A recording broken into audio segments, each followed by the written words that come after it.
So, now we are going to start kasi 1 hour lang ang ano natin, ang inalat natin for today. And as I mentioned before, ang topic natin is about the last days. Or in other term, the consummation of human history. Ibig sabihin dito tatapusin yung history ng tao. Ito ang pagkakaalam natin bilang Kristiyano. Ano? Ito yung basic knowledge natin. When we talk of last days, pag sinabi natin last days, katapusan na ng mundo. So ngayon, titingnan natin, ito ba talaga yung tamang interpretasyon nung sinasabi sa Biblia na last days? Okay, please join me. Okay. First, let us look, ano ba yung mga biblical concept of the last days, ano? Ano ba yung mga nakasulat sa Biblia muna? Yun ang tingnan natin. Para yun ang pag-aralan natin. Ang sabi rito sa 2 Peter 3:10, "But the day of the Lord will come as a thief in the night, in which the heavens shall pass away with a great noise, and the elements shall be melted with fervent heat. The earth also and the works that are therein shall be burned down." So ibig sabihin, dito sa 2 Peter 3:10, natutupukin daw ng matinding init ang ating mundo pagdating ng pagbabalik ni Kristo.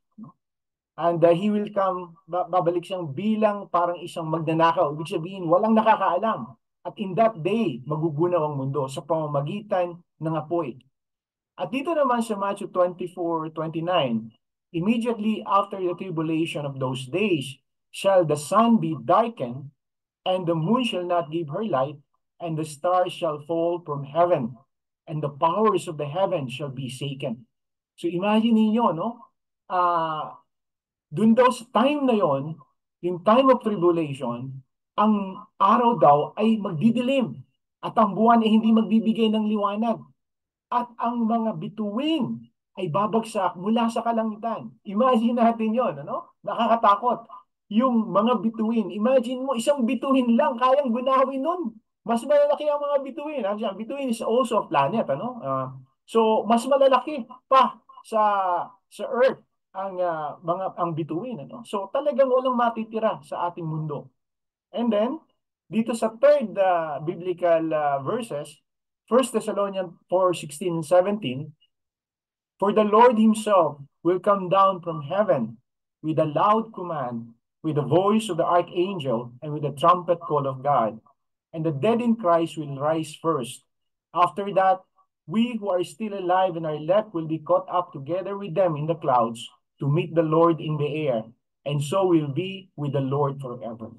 So, sinasabi naman dito na with the trumpet call of God, ano? Pag dating ng second coming, lahat daw ng mga patay ay mabubuhay, ano? At they will be caught up together with the Lord in the clouds or in heaven. Ibig sabihin, ililift yung mga patay and imimit natin daw ang Christ on the second coming. Imagine, ano?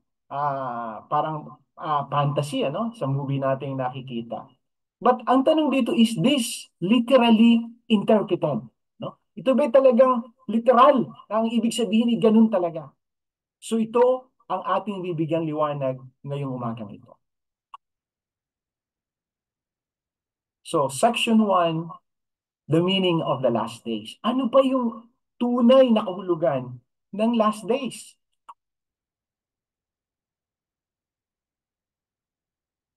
So para maunawaan natin kung ano yung meaning ng last days, tingnan muna natin yung nakaraan, yung una na pangyayari. In that way, makita natin ano ba ang tunay na ibig sabihin ng last days. Diba? Adam and Eve, from the beginning, nakareceive sila ng word. No? And that is, do not eat the fruit. If they will obey that, kung iyan ay kanilang susundin, they will become ideal. And they will establish an ideal world. No? So sabi rito, kung si Adan at si Eva nag-centered on God, they will born children of goodness, enlarged to family, society, nation, and finally, the kingdom of God will be realized on the physical world and on the spirit world. Ibig sabihin, i-establish ang kaharian ng Diyos dito sa lupa, kapara ng sa langit. Ito ang orihinal na plano ng Diyos para kay Adan at kay Eva kung sumunod si Adan at si Eva sa kautusan niya. Kaya lang, alam natin na hindi sila sumunod. Ang nangyari ay they become fallen. Nagkasala sila.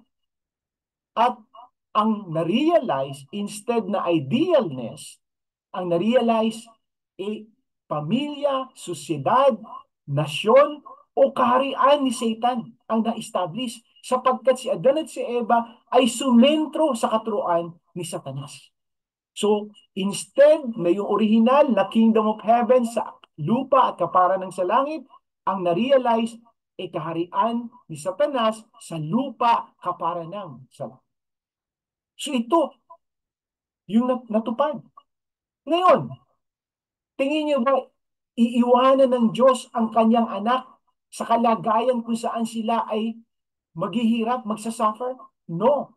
Di ba sabi nga natin sa Isaiah 46:11 sa Biblia, I have spoken and I will bring it to pass, I purpose and I will do it. Sabi niya, sinalita ko at pararaanin ko ang panahon. May layunin ako at sigurado ko itong gagampanan o gagawin. So talagang ipaplano, gagawin ng Diyos yung original na plano niya. Kaya ang meaning ng last days is mula dun sa naging resulta ng kasalanan ang naghari si Satanas of false sovereign or Satan's sovereign. Ito ay ibabalik dun sa original na kapamahalaan kung hindi kapamahalaan ng Diyos o true sovereignty. Kaya ang meaning ng last days time of transformation. Ibig sabihin, ito yung panahon kung saan itatransform yung sama-sama transform to mabuti. From ngayong sovereignidad ni Satan, itatransform yan doon sa original na sovereignidad na sovereignty ni God. So yun ang ibig sabihin ng last days. And later, mas lalo nating papaliwanag. And on the last days, evil history will end. Di ba? From the time na nagkaasala si Adan at si Eva, ang history natin from that time until now is evil history. Masamang history. Kaya, on the last days, iyan ang i-end. Iyan ang bibigyan ng katapusan. At ang last days, ipasimula naman ng good history. Kaya actually, according to the divine principle, ang meaning ng last days hindi nating dapat katakutan. Bagkus ay dapat nating hantayin at maging magalak tayo. Okay? So, kailangan malaman din natin, paano ba nare-realize ang 100% na kagustuhan ng Diyos? No? Tandaan natin, 100%. Una, may responsibilidad ang Diyos, di ba? Siya ang nagbigay na lahat. He created everything, no? Pero may responsibilidad din ang tao. At kung pagsasamahin natin yung responsibilidad ng Diyos at responsibilidad ng tao, yan ang mag-a-arrive to 100% fulfillment of God's will. So hindi po pwedeng responsibilidad lang ng Diyos. O hindi rin po pwedeng responsibilidad lang din ng tao. At hindi matutupad ito ng 100% yung kagustuhan ng Diyos. Kaya hindi ba may kasabihan tayo, nasa Diyos ang awa, pero nasa tao ang gawa. Kailangan yung dalawa na yan ay present para magkaroon ng 100% na fulfillment ang kagustuhan ng Diyos. So ano ba ang responsibilidad ng Diyos para maiyahon ng tao sa kahirapan? God's work to bring about the last days. Ito ang ginagawa ng Diyos kaya may mga preparasyon upang kanyang maipadala ang mga huling araw. At ano naman ang responsibilidad ng tao? Ang responsibilidad ng tao ay mag-cooperate o malaman kung ano ba yung last days at tayo ay sumunod o mag-cooperate doon sa last days na yun. And And the result will become the fulfillment of the dispensation of the last days. 100% na maipufulfill yung last days, at pag na-fulfill yung last days, ito ang pasimula naman ng bagong history, ng bagong soberenya dito sa lupa. Kung ngayon, nasa soberenya tayo ni Satanas, on the last days, pag natupad ang last days at na-complete ito, tayo naman ay magpapasimula sa good history, at we are now under the sovereignty of God, na supposed to be siya ang original sapagkat siya ang ating magulang. Okay? So tandaan natin, kailangan ng responsibilidad ng Diyos, responsibilidad ng tao para ma-fulfill na 100% ang layunin o ang kagustuhan ng Diyos. So, next is God's attempt to bring about the last days. Ano ba yung, may mga attempt na ba? May mga nangyari na ba na last days? Di ba? Kasi ang akala natin bilang Kristiyano, ang last days hindi pa nangyayari. Actually, may mga attempt na nagagawa ang Diyos upang parating sa atin yung last days at masimula na ang pagbago, ang maibalik ang original na nawala. Meron na. Kain to, saan to, o kailan ito nangyari?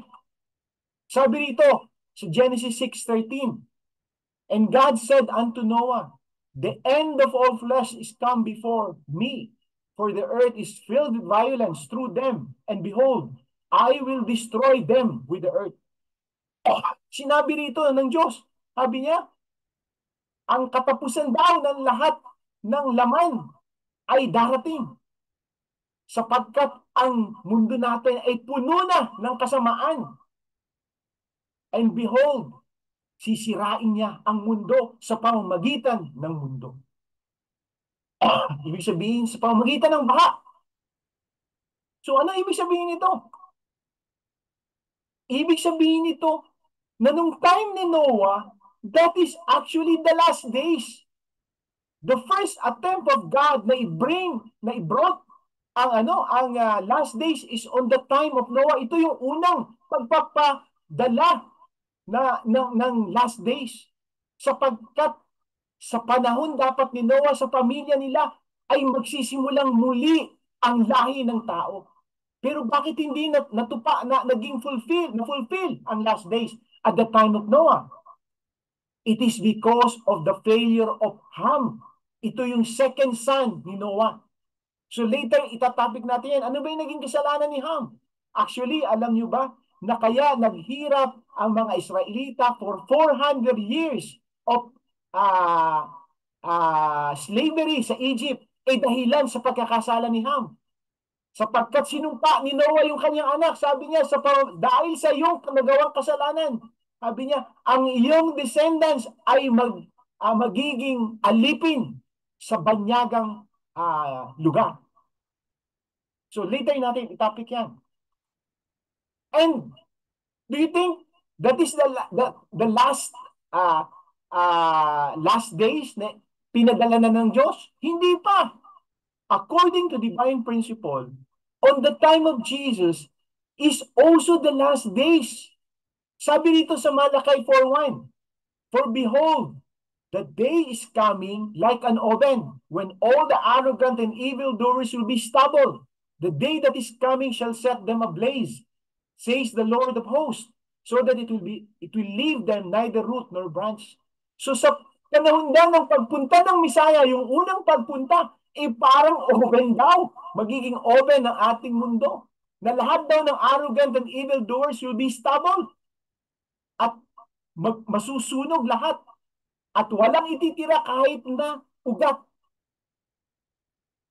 So, and in John 5:22, the Father judged no one but has given all judgment to the Son.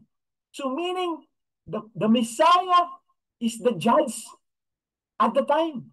So, kaya yung time ni Jesus Christ is also an attempt of God to bring about the last days, sapagkat ng time ni Jesus, puputulin na dapat doon ang paghahari ni Satanas. Kaya lang, again, natupad ba yun? Hindi. Sapagkat nireject siya ng mga tao, ng mga Israelites at that time. At eventually, ipinako pa siya sa krus. Kaya, hindi na naman natupad ang attempt na yun ni God to bring about the last days at the time of Jesus Christ. Di ba sabi natin, para ma-fulfill yung last days, dapat yung responsibility ni God at responsibility ng tao. Dito ang responsibility ni God, pinadala niya si Jesus. Pero ang responsibility ng tao ay para tanggapin nila si Jesus. Kaya hindi ito na naman natupad. So the second attempt to bring about the last days, hindi na naman na-realize o natupad. And God said in Luke 17:26, Jesus said, just as it was in the days of Noah, so will it be in the days of the Son of Man. Sabi rito ni Kristo, sa muli niyang pagbabalik, ikakagaya again o kagkamukha nung panahon ni Noah. Ano ba nung panahon ni Noah? Nung panahon ni Noah is the last days. Pinadala ng Diyos ang last days doon para again na mag-start ang sovereignty ni God. Kaya, there will be the third attempt of God to bring about the last days on the second coming of Christ. At ito yung ating inaantay ngayon ng Kristiyano, yung pagdating ng last days for the coming of the second coming of Christ. Kaya pangatlo ng last days ito. Itong attempt na to ni God sa pagdating ng second coming. Ang tanong, mapufulfill kaya ito? Kaya ang nakalagay dito, question mark. Depende sa response ng tao sa pagdating ni Kristong muli. Okay? Section 2, phenomena prophesied for the last days. Ito, pupunta na tayo. Ano ba yung mga phenomena na nasa propesiya sa Biblia na magdadala ng paggunaw sa ating mundo? Bible prediction for the last days. Ito na yung mga prediction. Tingnan natin. Sabi sa Biblia, sa 2 Peter 3:12, Isaiah 66:22, Genesis 6:13, Revelation 22:1, destruction of heaven and earth. A new heaven and earth will come. Later, babasahin natin ang buo yan. And also, sabi sa 2 Peter 3:12, judgment by fire, gugunawin ang mundo. Like an oven daw ang mundo, gugunawin to sa pamamagitan ng apoy. And meeting the Lord in the air. In 2 Thessalonians 4:17, ito nga, yung pagdating daw ng Messiah, ng second coming ni Kristo, ay tayo ay mabubuhay ang mga patay. Iluluwa daw ng libingan ng mga patay. At tayo ay dadalhin sa alapaap para ma-meet natin ang second coming. And another one is, the sun and moon will be darkened, stars will fall from heaven. Ito yung sinabi natin kanina. Magdidilim ang kalangitan at babagsak ang mga bituin sa langit. Ito ay nakasaad sa Matthew 24:29. So tingnan natin, are these Bible predictions are true or misinterpreted? Baka ito hindi nila na-interpret ng mabuti. So, pag-aralan natin. Okay? Heavens and earth destroyed. Ito muna natin na tingnan kung ito ba ay literal. Yung mundo, yung heaven at saka daw ang mundo ay nawala at a new heaven and new earth established. Meron daw bagong mundo at bagong heaven ang na-realize o na-establish. Sabi rito sa Revelation 21:1, and I saw a new heaven and a new earth, for the first heaven and the first earth had passed away. So kung titingnan natin literal ito, ganito ang mangyayari. Ito yung old heaven, ito yung old earth. Papalitan daw ito ng bago, ng new heaven at new earth. So literal, ganito yon, no? Pero ganito nga ba ang ibig sabihin nun? Sabi rito sa Ecclesiastes 1:4, generation come and generations go, but the earth remains forever. Ito ang sinabi ng Diyos sa Ecclesiastes. Nasabi niya, daraan ng mga henerasyon, henerasyon sa henerasyon.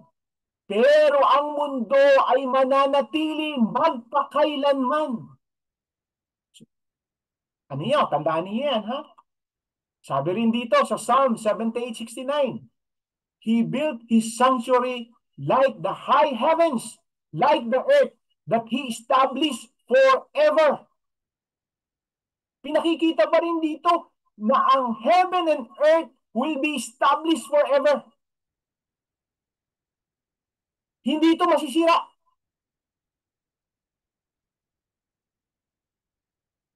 And, pero sabi sa 2 Peter 3:12 saka sa Isaiah 24:19, destruction of heaven and earth. Di ba? Parang nagko-contradict itong dalawang itong mga Bible passages na to, no? Pero tingnan natin kung nagko-contradict ba o mali lang ang interpretasyon. Tingnan uli natin, ano? Mula pa simula. Balikan natin yung kanina, di ba? Sabi dito, si Adan at si Eva ay nakareceive ng salita. Huwag niyong kainin ng prutas. Kung ito ay kanilang sinunod, ay magiging ideal sila at mabubuo nila ang kaharian ng Diyos. Ang good history na from the beginning dapat.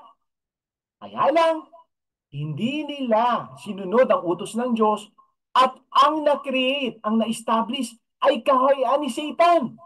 Diba? At evil history started from the beginning until now. Kaya sabi natin kanina, ano ang last days?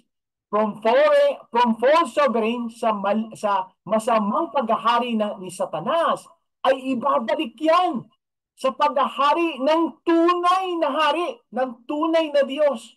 And that is God.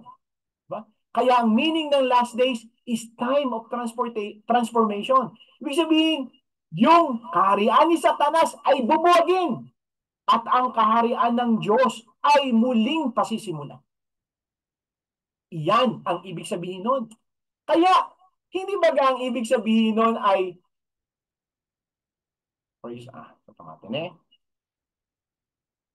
hindi ba ang ibig sabihin noon ay yung heaven and earth will be destroyed? Ang ibig sabihin nun, yung pamamahala doon sa earth at sa heaven ay will be destroyed.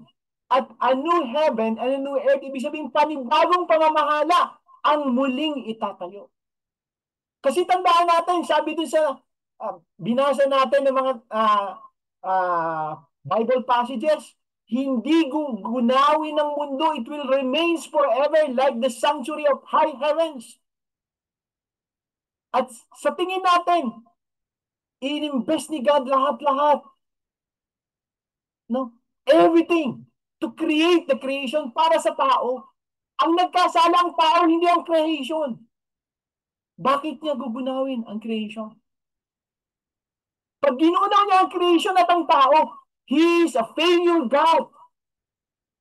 Alam natin na God is absolute, kaya sabi niya sa Isaiah 46:11, I have spoken and I will bring it to pass. I have purpose and I will do it. Sinalita niya, pararaanin niya ang panahon. At meron siyang layunin, gagawin niya to, sigurado. Ganyan ang absoluteness ni God. Sapagkat pag hindi siya absolute, He will become a failure God. He cannot become an omnipotent God kung pabago-bago siya ng desisyon.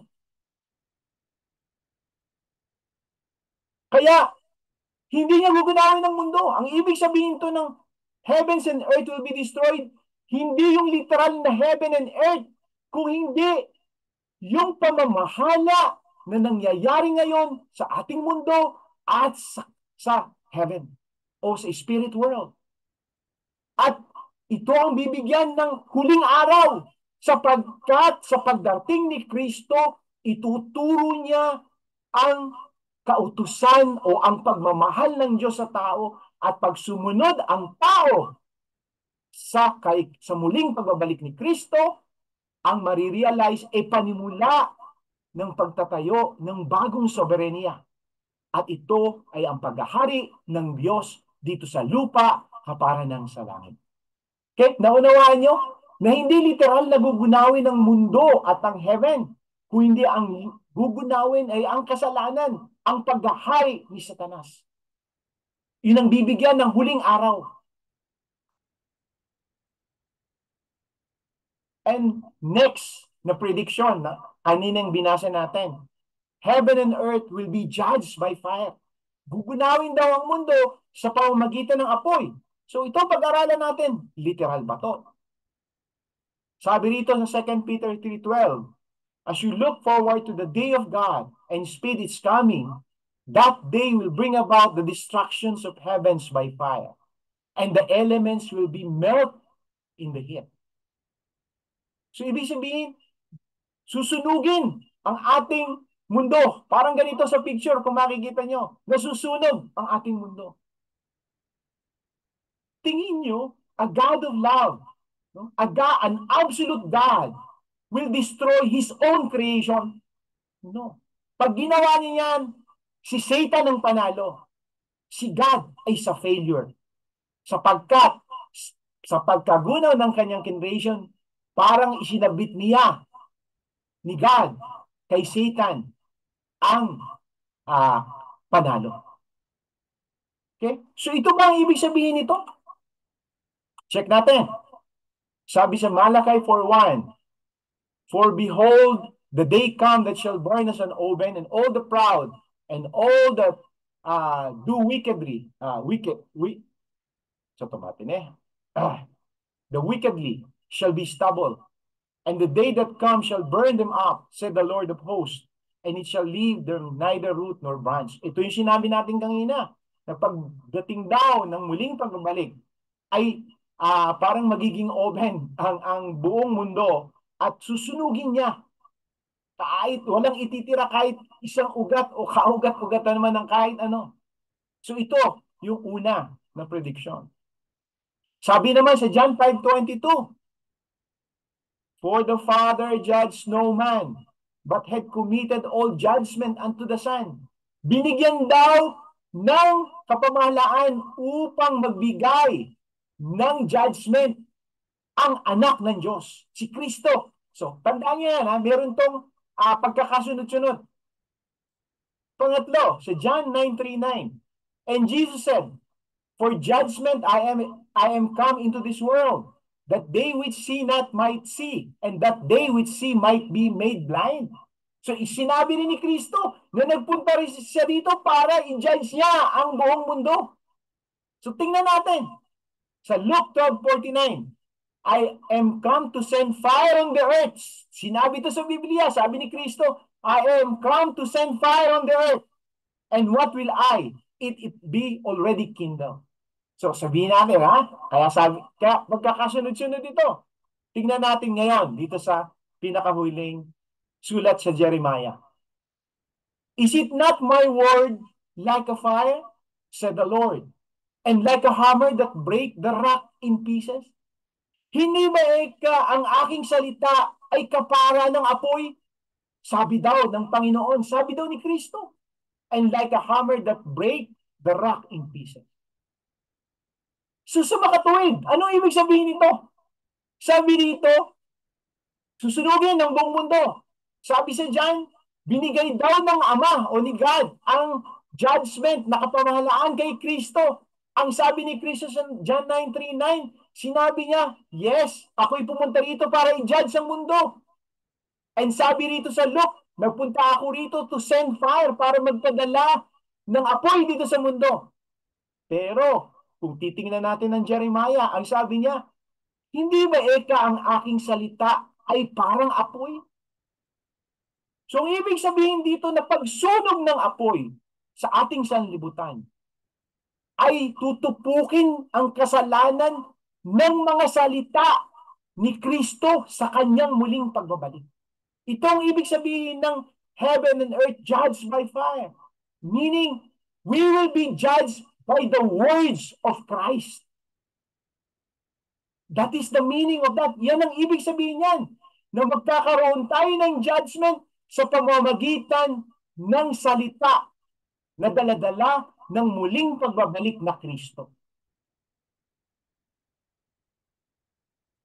Kaya sabi uli rito, di ba? Sa Malachi, prophesied that Jesus' day would be a day of destruction by fire. John 5:22, John 9:39, sabi dito, Jesus is the master of judgment. Luke 12:49, Jesus said he came to cast fire upon the earth. Jeremiah 23:29, God says that his word may be likened to fire, kapara ng apoy. And in John 12:48, Jesus says, he who rejects me and does not receive my saying has a judge. The word that I have spoken will be his judge on the last days. Maliwanag na sinabi rito, ang judgment natin na hindi susunod sa kanya is his words on the last days. Kaya kung titingnan natin, pinakikita rito na ang judgment by fire is equal to the judgment by the word. Sapagkat ang fire ay sinisimbolo ng salita ng Diyos. Judgment by fire is equal to judgment by the word of God. Okay? So ngayon, nasolve na natin itong pangalawang prediction sa Biblia. Susunod tayo sa pangatlo. Meeting the Lord in the air. Ano ba ibig sabihin nito? Sabi rito sa 1 Thessalonians 4:17. After that, we who are still alive and are left will be caught up together with them in the clouds to meet the Lord in the air. And so we will be with the Lord forever.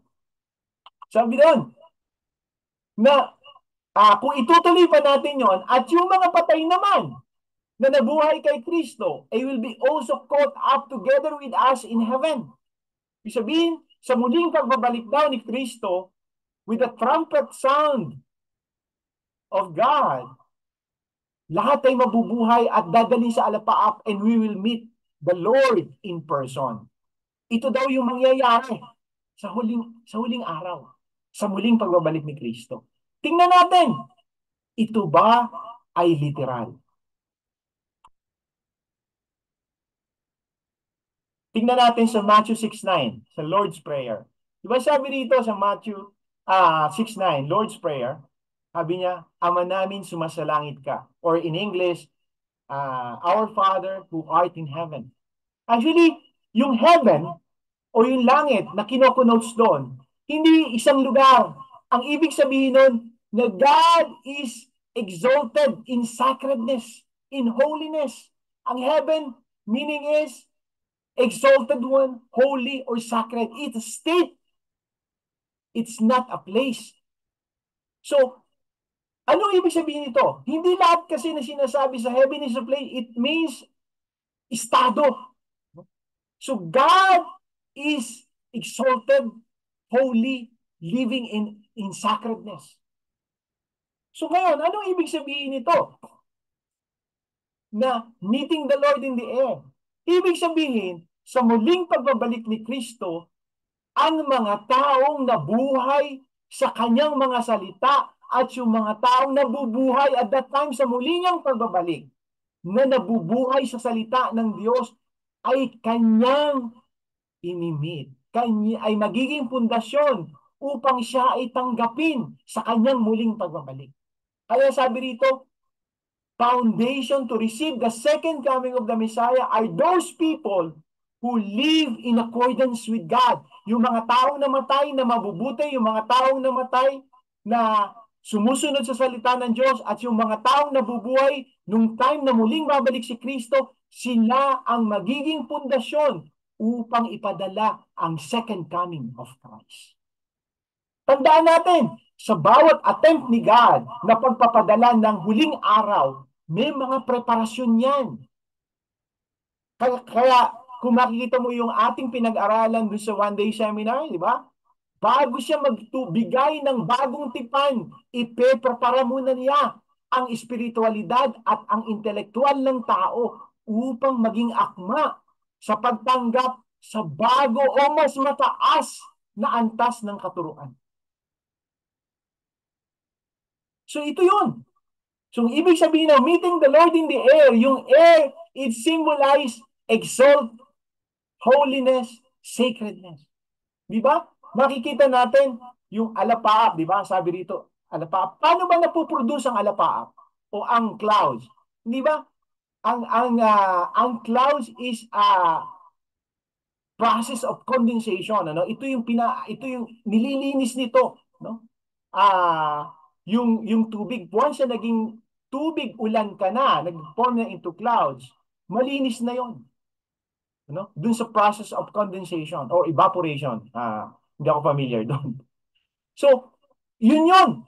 Ibig sabihin nito yung mga taong nilinis na magiging pundasyon para sa muling pagbabalik ni Kristo para siya itanggapin. At sa pamamagitan nila ay muling paninimulan ang bagong soberenya ng Diyos. Kaya, yun ang last days. Yung muling pagbabalik ni Kristo sa pamamagitan ng pagtanggap ng mga taong naging pundasyon dahil sa kanilang pagsunod sa salita ng Diyos. Kaya meeting the Lord in the air, ibig sabihin nito ay yung mga taong naging handa dahil sa pagsunod nila sa salita ng Diyos ang tatanggap sa muling pagbabalik ni Kristo. Okay? Now we go to number 4 na prediction in the Bible, in the Revelation. Sabi rito sa Matthew 24:29, immediately after the tribulation of those days, the sun will be darkened and the moon will not give its light and stars will fall from heaven. Ito, mas nakakatakot ito. Hindi daw magbibigay ng liwanag ang buwan, magdidilim ang araw, at ang mga bituin sa langit ay babagsak sa lupa, sa kalupaan. Paggunaw ito, ito ba literal? Sabi natin, God is an absolute God. God will never destroy His creation to submit to Satan. No, hindi niya gagawin yon sapagkat ang pag-destroy niya sa creation ay pag-submit niya sa kanyang pagkatalo against Satan. And God will never do that. Because God is an absolute God and He is the true ruler. He is the true creator. He will not submit to Satan. So ano ibig sabihin nito? Sun, moon, and the stars. Ito ang sinasabi dito, di ba? Sun will be darkened, the moon will not give its light, and the star will fall from heaven. Tingnan natin, ano ba ang ibig sabihin nito? Alam niyo ba, na sa Biblia, sa Genesis 37, 9 to 10, kung kilala niyo si Joseph the Dreamer, nagkaroon siya ng dream or panaginip na sinabi niya sa kanyang tatay, no? I think Jacob ka na. And then sabi niya rito, then he had another dream and he told it to his brothers. Listen, he said, I had another dream and this time the sun and moon and 11 stars will bowing down to me. When he told his father as well as his brothers, his father rebuked him and said, what is this dream you had? Will your mother and I and your brothers actually come and bow down to the ground before you? Ito ang sabi ni Isaac pala. Sabi ni Isaac, ano ba itong pinagsasabi mo na nagpaginipan mo? Na ang araw at buwan at ang 11 star ay yuyukod sa iyo? Ang ibig mo bang sabihin, ako, ang iyong ina at iyong mga kapatid ay yuyukod sa iyo? Yun ang sabi ni Isaac kay Joseph. Tandaan natin po ito. Sun, according kay Isaac, symbolized as the father. Ang moon, according to Isaac, symbolized as the mother. And the stars, according to Isaac, are the children o yung tao o yung anak niya at that time. So, i-analyze natin.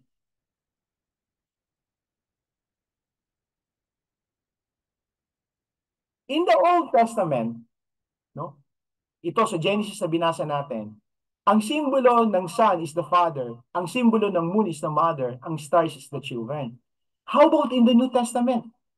According to the divine principle, in the New Testament, the sun symbolizes Jesus, and the mother symbolizes the Holy Spirit, and Israel symbolizing the children of God. And if this symbolizes in the New Testament, how about in our era now, in the second coming of Christ? According to the divine principle, the second coming of Christ is the Father or the Son. And supposed to be, He will find a mother. Sabi natin, di ba, na ang kasalanan ni Adan at ni Eva ay hindi sila nakatayo bilang true parents, na sa kanila magmumula ang tao. Kaya sinasabi sa Biblia, the Christ or Jesus Christ is the second Adam. Tatayo siyang second Adam sapagkat yung hindi natupad ni Adan ay siya ang tutupad. Kaya the second coming of Christ must find a bride, the second Eve, in order to establish an ideal family na sa pamamagitan nila, a new lineage will come. That is the lineage of God. Kaya dito, sa second coming of Christ, the Messiah must find the bride. And who are the children? The Christians. So now, nakuha na natin ano yung sinisimbolize na yan. Bigyan natin ng conclusion. The conclusion is, to understand, ano, para ma-understand natin yung conclusion, in the Old Testament, ang ibig sabihin ng katuruan noon, parang, it symbolizes sa candle, ano yung liwanag na kanyang nakikreate. In the New Testament, it's like a bulb na lumiwanag na, mas maliwanag kesa dun sa candle. And on the second coming of Christ, it's like a fluorescent lamp, an LED fluorescent lamp, na mas maliwanag kesa dun sa candle at sa bulb. Anong ibig sabihin nito? Ang ibig sabihin nito is, nung the sun will be darkened and the moon will not give its light and stars will fall from heaven, ang ibig sabihin nito, na yung mga katuruan ng New Testament and the Old Testament will be outshadowed by the teaching of the second coming of Christ. Kaya the sun will be darkened, the moon will not give its light. Ibig sabihin, yung mga katuruan na alam natin ay matatakpan yan ng panibago at mas mataas na antas ng pagtuturo. Kaya hindi na daw magbibigay ito ng liwanag. Yung candle, hindi na magbibigay ng liwanag. Di ba nung Old Testament, ito yung katuruan ni Abraham, ito ay sinatawan ng katuruan ni Moses. Itinaas kasi at that time. Mas naging maliwanag ang katuruan ng Diyos. Kaya nung time ni Jesus Christ supposed to be, mas mataas din yan. Kaya ganun, ang ibig sabihin nito, na the sun and moon will be darkened, na ito ay matatakpan ng bagong at mas mataas na katuruan.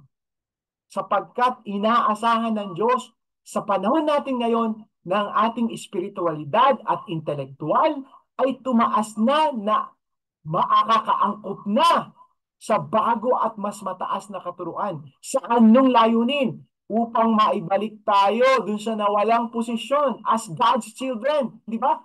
Yan ang sabi natin dun sa unang ating pag-aaral noong Sabado, last Saturday.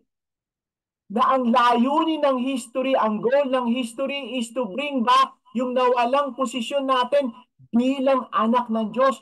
Kaya tinataas ang katuruan ng Diyos upang salain unti-unti ang ating kasalanan at sa huling araw ay bibigyan na ng tuldok o katapusan ang kasalanan upang panimulan ang bagong istorya ng Diyos. Iyan ang ibig sabihin niyan. Na the sun and moon will be darkened, tatakpan niya na. Ibig sabihin, i-outshone na. Matatakpan na yan. Wala nang liwanag yan. Ang may liwanag na ngayon ay yung bagong tipan na dadalin ng pangalawang pagbabalik ni Kristo. Okay? So I hope you understand. You know? Now, we're going to section 3. The present days are the last days. Sabi ng divine principle, ang panahon natin ngayon, actually nabubuhay na tayo sa mga huling araw. Huwag na niyo antayin. Huwag na niyo antayin ang pagpunta ng huling araw. We are now on the last days. So bakit sinabi na we are now on the last days? The present days are the last days. Kasi kung titingnan natin, di ba? Sabi sa Revelation 22:20, Matthew 10:23, John 21:22, sinasaad dito yung muling pagbabalik ni Kristo, di ba? At ang sabi sa Matthew 24:32-33, nandito yung palatandaan. Sabi niya, now learn this lesson from the fig tree. As soon as its twigs get tender and its leaves come out, you know that summer is near. Even so, when you see all these things, you know that is near, right at the door. So binigyan ng palatandaan ni Kristo ang tao. Sabi niya, tingnan nyo, kayo ay matuto sa pamamagitan ng fig tree, ng puno ng fig. Ang fig tree daw, as soon na maging malambot at lumabas yung kanyang dahon, ang sinisimbolize ito ay malapit na ang summer, malapit na ang tag-init. At ganun din daw ang muling pagbabalik ni Kristo. Pag nakita niya ang mga sinyales na ito, ako ay nasa pintuan na. Ano ba yung mga sinyales na yon? First, sabi rito, the goal of human history is the establishment of God's ideal world. Ito yung sabi natin kanina, di ba? Which is the world based on the realization of the three blessings. Di ba? Kung natandaan mo, yung pag-aaral natin nung unang Sabado, sabi niya rito, ang layunin ng Diyos na binigay sa tao ay kanyang matupad ang tatlong blessing ni God. Ano yon? Fruitful, multiply, and have dominion. Sa tatlong blessing na yon, ang kaharian ng Diyos ay matutupad. Diba? So ano ba yon? Diba? Diba sabi natin, God created man as God's children and God as our parent. Diba? Ano yung first blessing? Kung ang tao ay magmamatured sa ating pakipag-ugnayan sa Diyos, that is the first blessing. Dapat mag-matured ka muna individually. Diba? And the second blessing is what? Bibigyan na tayo. After na mag-mature ng tao, bibigyan na tayo ng Diyos ng blessing o bibigyan na tayo niya ng kanyang permiso na ang tao ay mag-enter into marriage. Magpamilya ka na. Ito ang second blessing. Sa pamamagitan ng pagpapamilya, makakabuo ka ng ideal family at ito ay lalaki sa nasyon at ito ay magiging pamayanan ng mundo. Ba? Yan ang second blessing. And the third blessing is kung ang mga tao ay magkakaroon ng pakikisalamuha sa creation ni God sa pamamagitan ng pag-ibig para ito ay i-develop, para ito ay mapalago. Ito ang third blessing. Magkakaroon tayo ng dominion of love sa ating creation. Ibig sabihin, mamahalin natin to. Pangangalagaan natin ang creation ni God. Tayo ang magiging tagapamahala ng pagmamahal upang mapalago natin ito. Kaya kung titingnan mo, bakit gugunawin ng Diyos ang mundo? Samantalang binigyan nga niya ang tao ng responsibilidad na pangalagaan at palaguin ang creation niya. At ito yung third blessing. So sa pamamagitan itong three blessing na to, ang tao ay matutupad niya ang kanyang idealness at marirealize niya ang kaharian ng Diyos. So tandaan niyo to kasi ito ang magiging pundasyon natin para malaman natin na nandito na tayo sa mga huling araw. Okay. Sabi rito sa Acts 2:17-18 kasi ang sabi ng divine principle, no? Kung para malaman natin na narito na tayo, nabubuhay na tayo sa mga huling araw, dapat nakikita na natin yung sinyales. Di ba sabi ni Kristo, dapat alam nyo ang sinyales. Di ba? Ano ba yung mga sinyales na yon? According to divine principle, ang sinyales na yun ay dapat, kung ano yung layunin na binigay ng Diyos sa atin na three blessing, ano yung kanina, yung be fruitful, multiply, and have dominion, dapat unti-unti mo na nakikita na ito ay nare-realize na unti-unti na ito ay naa-accept na ng tao, na nagagawa na ng tao. So tingnan natin, kung yung three blessing ba, meron ng nagagawa o nakikita na natin na unti-unti na ginagawa ng tao. Tingnan natin. Sabi rito sa Acts 2:17-18, in the last days, God says, I will pour out my spirit on all people. Your sons and daughters will prophesy. Your young men will see visions. Your old men will dream dreams.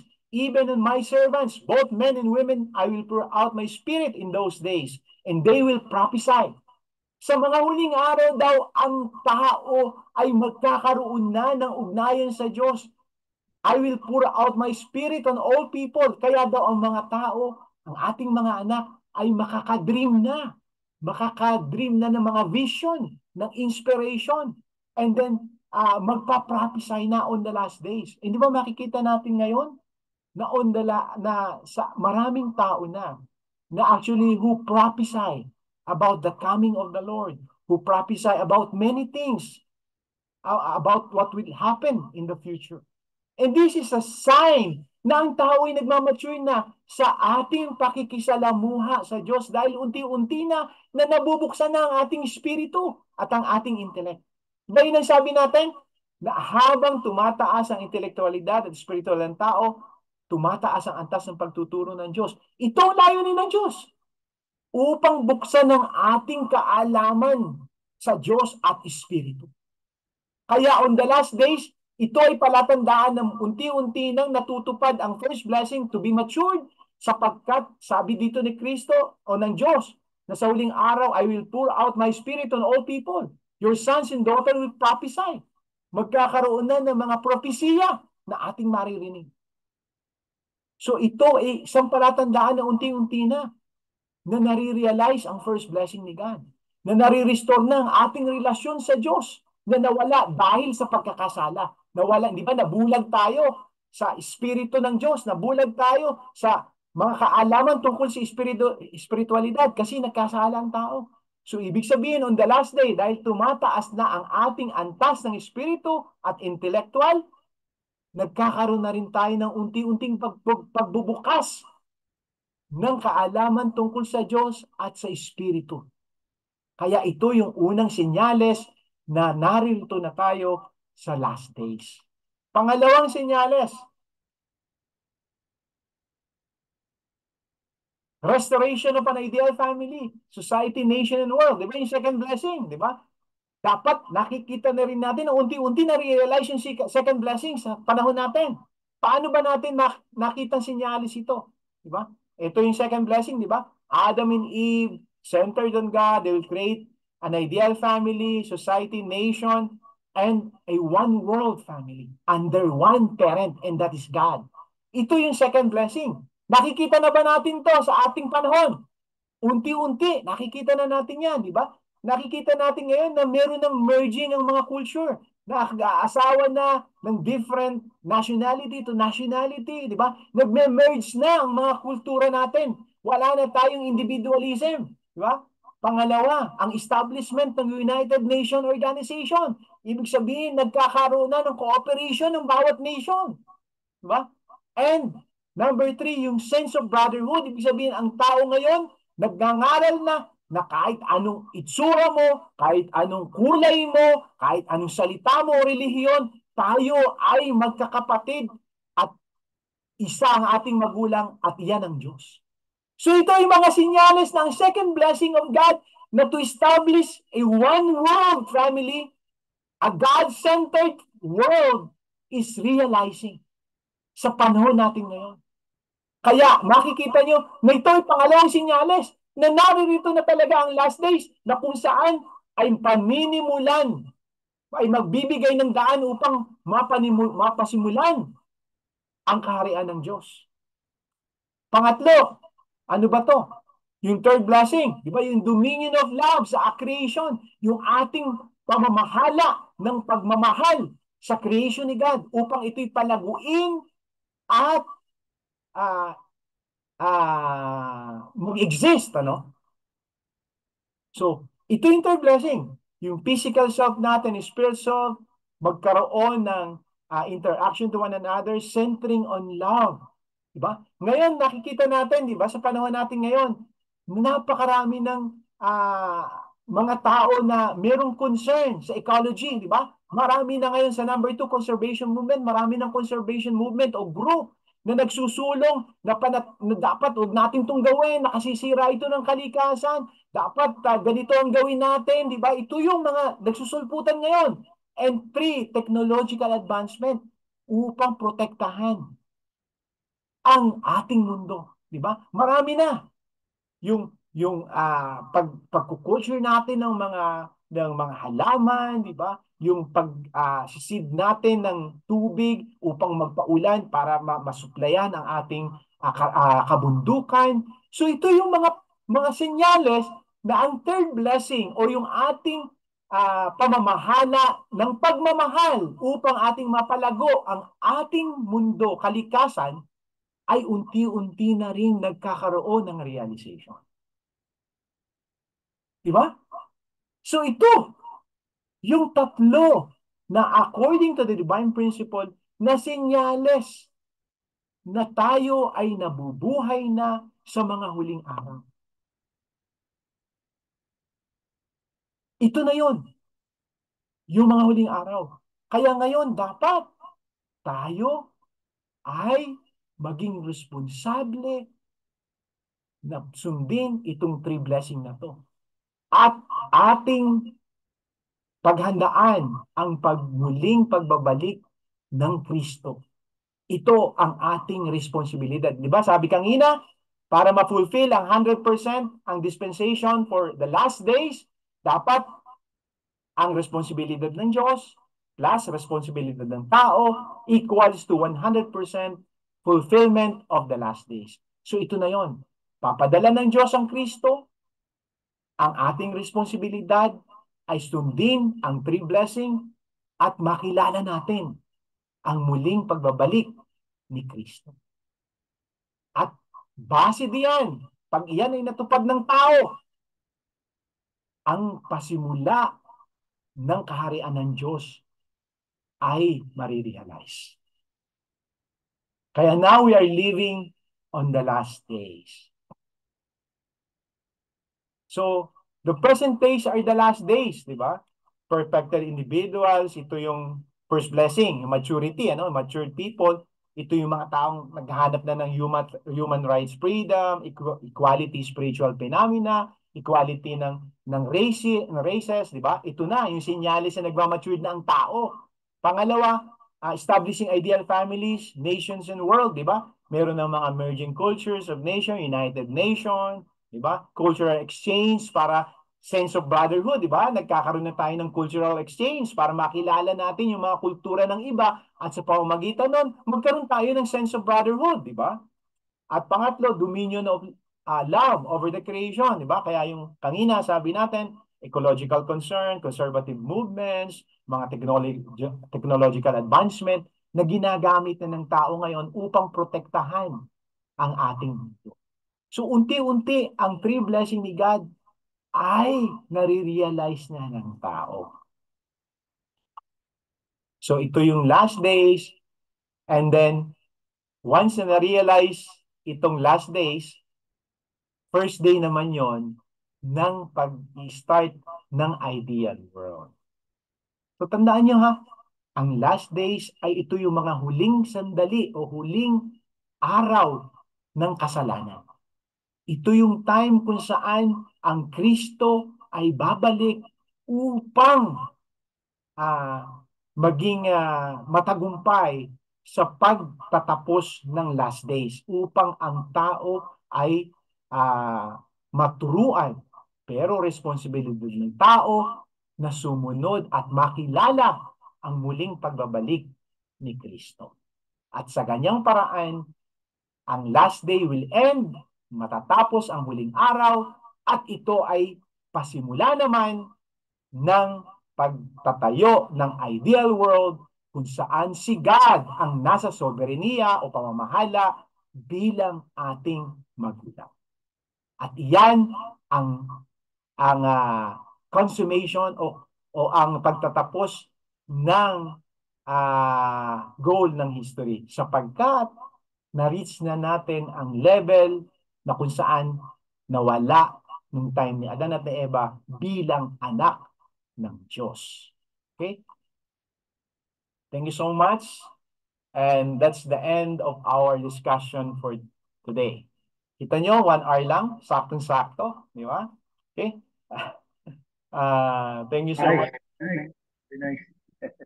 Thank you so much for your listening, ano? And then, please open up yung camera nyo.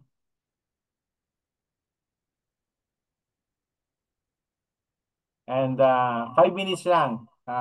If you have question, please raise your question. Sino may question sa inyo? June, Ivy, Giselle, please open your camera. Len, open yung camera. At least tapos na tayo ngayon. Tapos na tayo. Please open your camera. Okay. Okay. Si Giselle ba nandito pa? Si Giselle nandito pa? Nandun si Giselle. Yes. Ayun. June, paki-open. So, ini. Tapos na tayo. Magtatapos na tayo. So, i-open nyo para magkaroon tayo ng picture taking. But before picture taking, do you have any question? Meron ba kayong katanungan dun sa ating topic for today? Actually, medyo mabilis yung pagkakatopic ko, ano? Kasi pinagkasya natin sa 1 oras. Eh.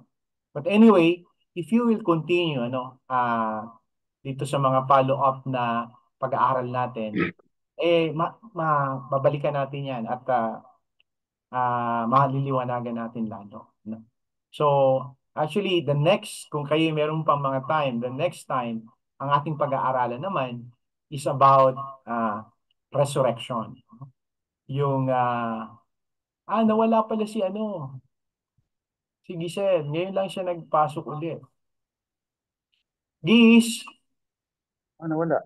ngayon siya nagpasok. Ayan, sige. Ngayon. Please, paki-open yung video mo daw. Ini. Giselle, narinig mo yung discussion natin or kapapasok mo lang?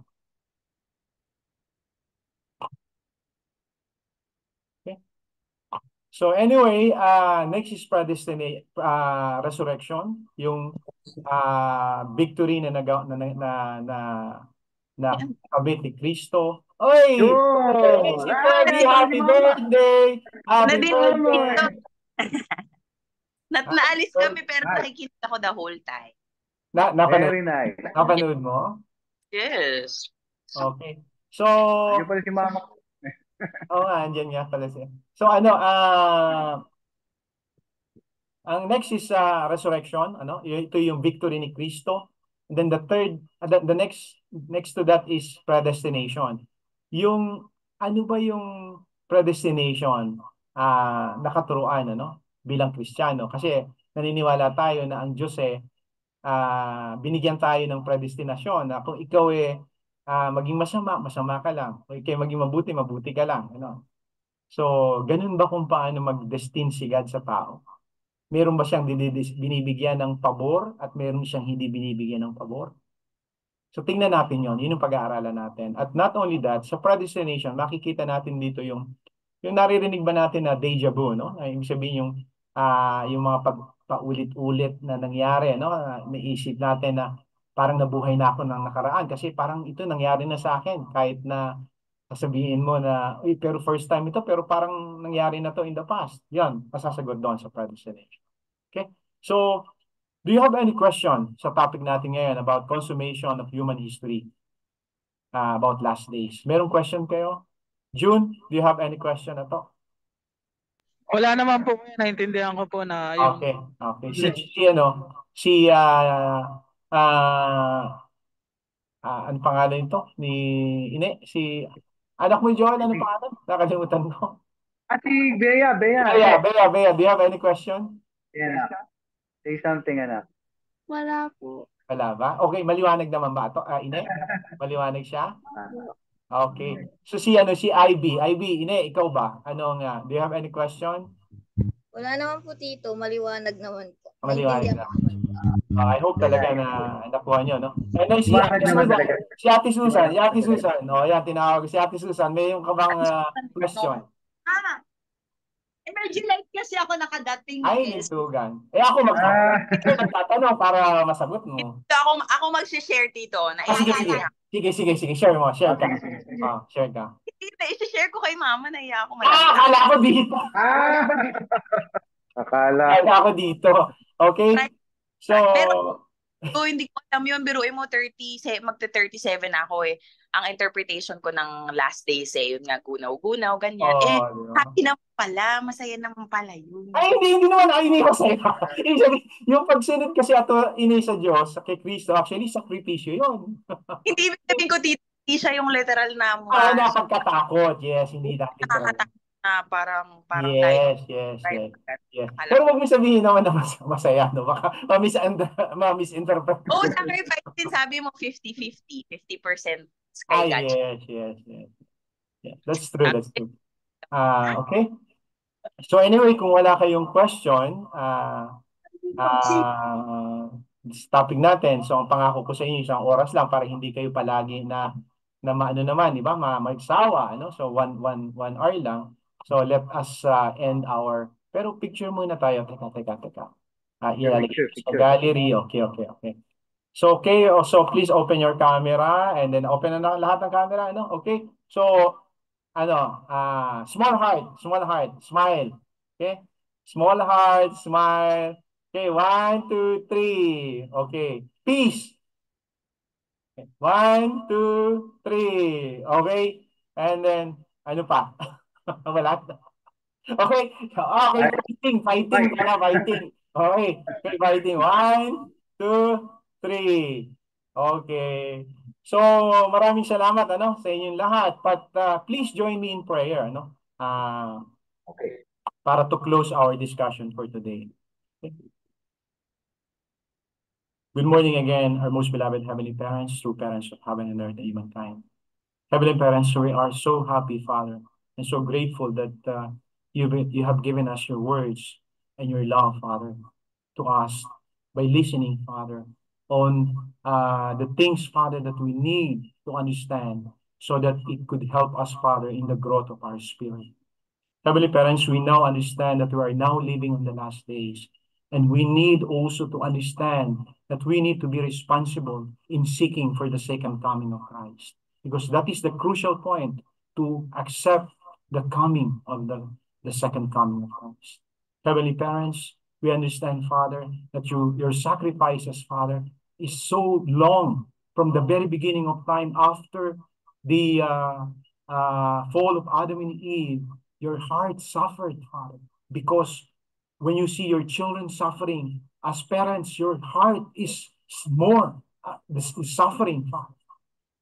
And Father, now that we understand our goal, our relationship, our responsibility, we now, Father, want to stand in a matured position wherein we could relay, Father, to you as your true children.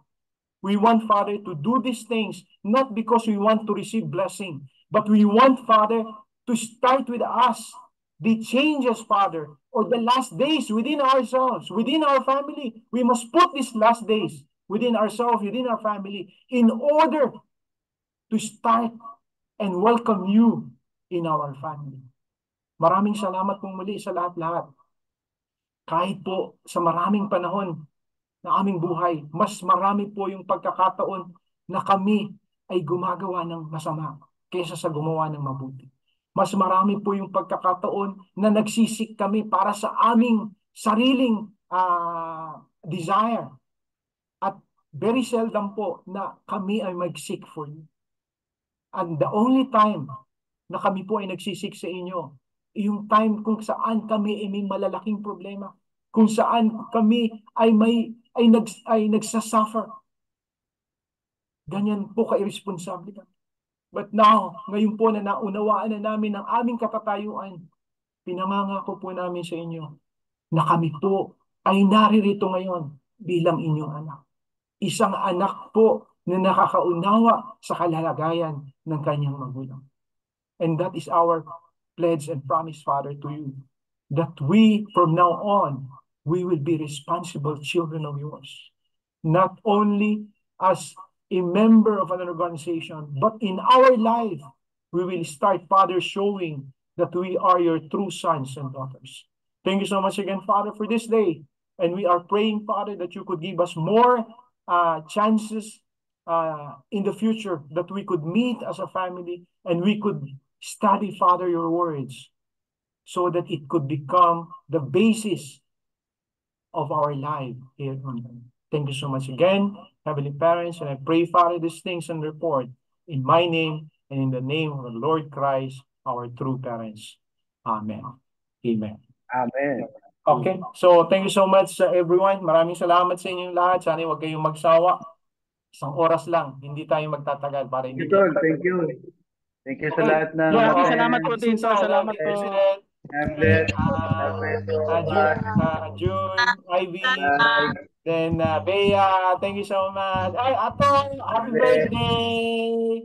Happy Hey, happy birthday! birthday, Cookie. Oh, Happy yay. birthday. God bless, bye-bye. Bye po, Hintayin mo yung gift ni Joel, ha? Hintayin mo yung gift ni Joel. Okay, bye-bye. Okay, Ato, Okay, bye-bye. God Ato. bless, family. God Bye-bye, mga bless. kaine. God bless, bye-bye.